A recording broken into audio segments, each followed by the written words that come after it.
the United States government almost ground to a halt.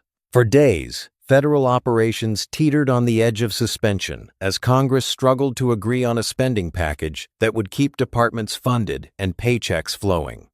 Then, in a move that drew both relief and scrutiny, President Trump signed a massive budget bill worth over $1 trillion, averting what could have been one of the most disruptive government shutdowns in recent memory. The crisis appeared to be over. But what looked like a resolution may actually signal something deeper about the way power is being exercised in Washington right now, and how the balance between Congress, the White House, and federal institutions is quietly shifting beneath the surface of routine legislative drama.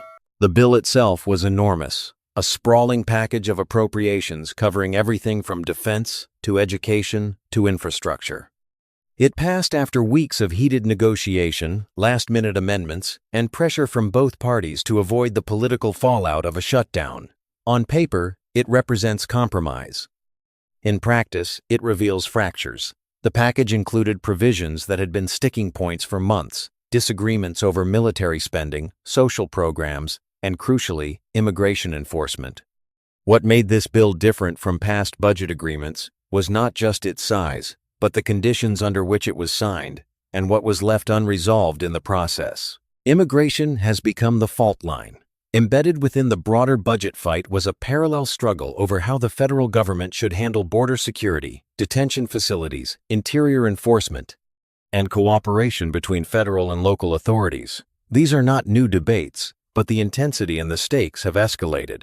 What analysts are noticing is that immigration policy is no longer being treated as a standalone issue. It is being woven into the architecture of government funding itself, turning every budget cycle into a proxy battle over executive authority and the limits of federal power. This is a structural change, not just a political tactic. The Department of Homeland Security received only short-term funding, while most federal agencies were granted appropriations extending months into the future. DHS was given a much shorter window, a continuing resolution that buys time but solves nothing. This was not an oversight. It was a deliberate choice, a way for Congress to maintain leverage over immigration policy while avoiding a full shutdown. But it also creates a rolling crisis. Every few weeks or months, the question returns: will DHS have the resources to operate? Will its programs continue? Will immigration enforcement be funded or defunded depending on shifting political winds?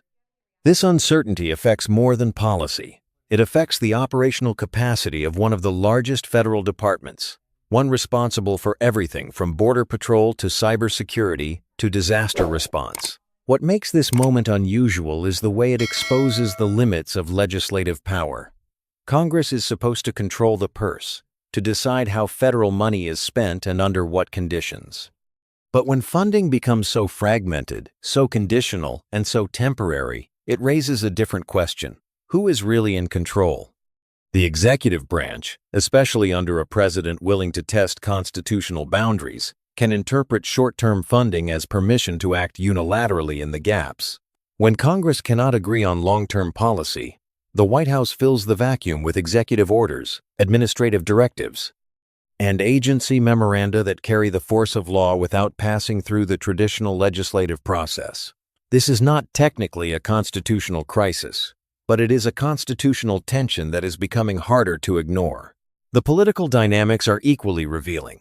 Republicans and Democrats both claim to want border security, but they define it in fundamentally incompatible ways.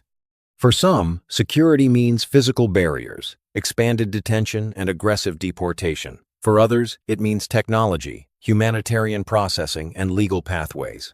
These are not positions that can be split down the middle, and so the budget process, which is supposed to be about allocating resources, has become a theater for ideological warfare. Each side uses funding deadlines as leverage, hoping the other will blink first. The result is governance by brinkmanship, where the threat of shutdown becomes a tool rather than a failure. But there is another layer beneath the partisan struggle. The institutions themselves are being tested. Federal agencies operate under the assumption that they will have predictable funding, clear mandates, and legal authority to carry out their missions. When that assumption breaks down, when departments are funded in fragments and mandates are contested in real time, it creates institutional instability. Career civil servants find themselves caught between conflicting orders from Congress, the White House, and the courts.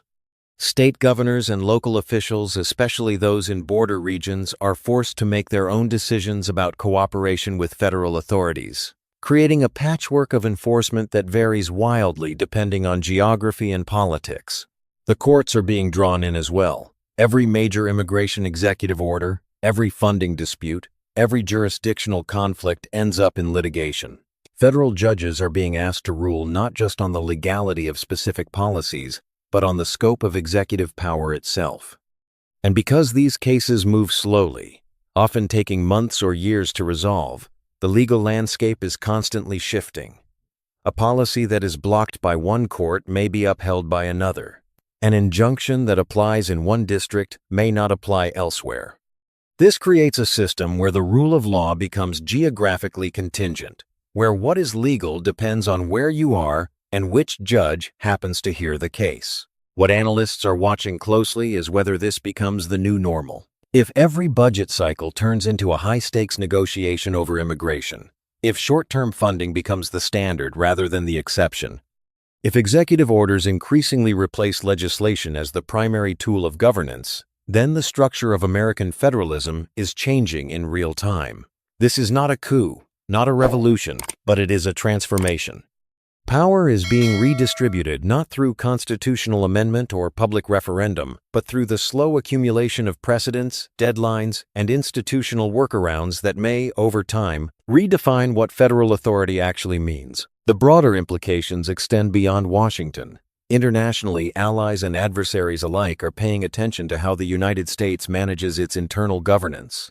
A government that repeatedly approaches the edge of shutdown, that funds critical agencies on a rolling temporary basis, that cannot resolve basic questions of executive versus legislative authority, signals instability.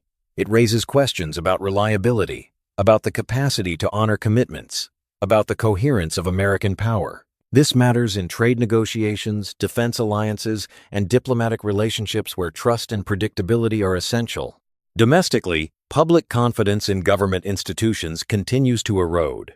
When citizens see their representatives unable to pass a budget without threatening shutdown, when they see immigration policy change every few months depending on who wins the latest court case or legislative standoff, they begin to lose faith in the system's ability to function.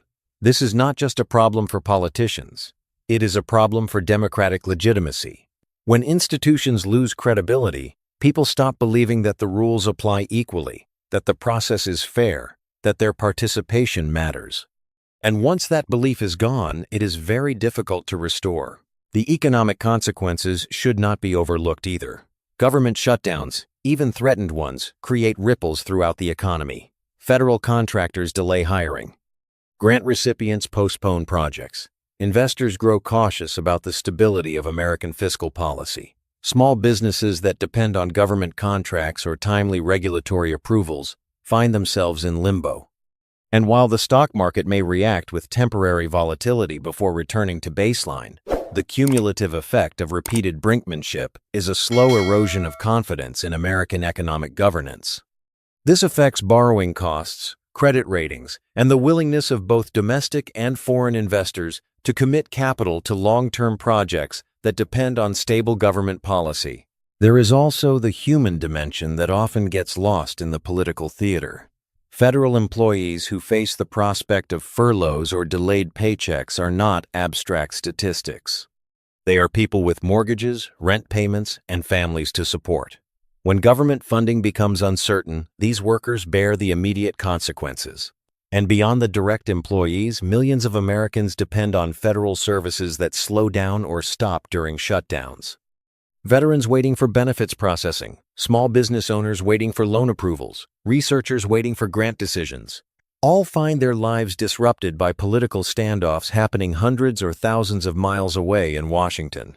The trillion-dollar budget bill may have averted an immediate crisis, but it did not resolve the underlying tensions. It did not answer the question of how immigration policy should be made, or who has the authority to enforce it, or how Congress and the President should share power when they fundamentally disagree. It simply pushed those questions forward, ensuring they will return, likely under even more pressure, in the next funding cycle. This is governance as a series of temporary fixes, where nothing is ever truly settled, where every agreement is provisional, and where the structure of federal authority remains in flux.